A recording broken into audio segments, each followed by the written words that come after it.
So ek het my navraag gekry oor hierdie ene, wat ek gedoen het met die C. So kom ek gaan in diepte in met hom, en ek verduidelik julle hoe dit regkry. So ek het hierdie botteltjie op Temu gekoop, en ja, my vinger het gebreek, ek moet hom regmaak.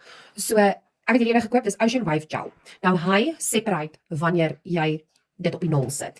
Ek gaan vir julle iets wys wat julle kan try, en as dit vir jou werk, amazing. As dit nie vir jou werk nie, op Temu is dit, ek dink ek het R24 betaal vir hierdie botteltjie, en dis regtig, a little bit goes a very long way. So dit is 'n absolute must have. Ek wens die botteltjies as glas en nie plastiek nie, maar ek love hierdie. Dit is so lekker om dit te doen en is so fun. Okay, so vir buis gaan ons ingaan met nommer 18 van Blingle.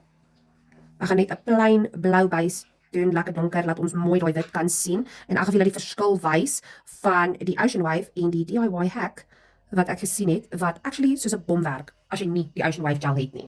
Okay, so ons het twee. Ek gaan die kantste ene doen met die Ocean Wave en ek gaan hierdie ene doen met die DIY. En julle sal sien hoe werk dit vir julle en dan kan julle van daar af vat wat julle wil. So die manier hoe ek hierdie ene doen as jy hom nie het nie, is as volg. Jy vat letterlik 'n druppeltjie wit. Net 'n klein bietjie, because a little bit goes a long way. Dan vat jy 'n baie klein druppeltjie cuticle oil en 'n druppeltjie acetone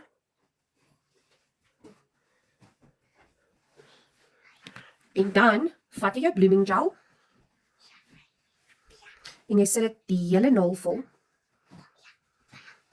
Nou sommer die kant sien ook doen.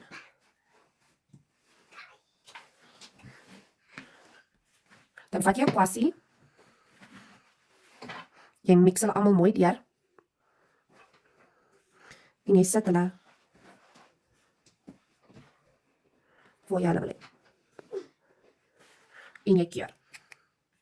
Neem net in ag, jy moet redelik vinnig werk want die acetone maak hom laat stol. Dit is hoe die DIY ene lyk en hy kom ook wat hy separate en waves maak vir al as jy dit op die blooming gel sit. Dan met die Ocean Wave gel is dit ook blooming gel ook op hom en dit is letterlik a little bit goes a very very long way.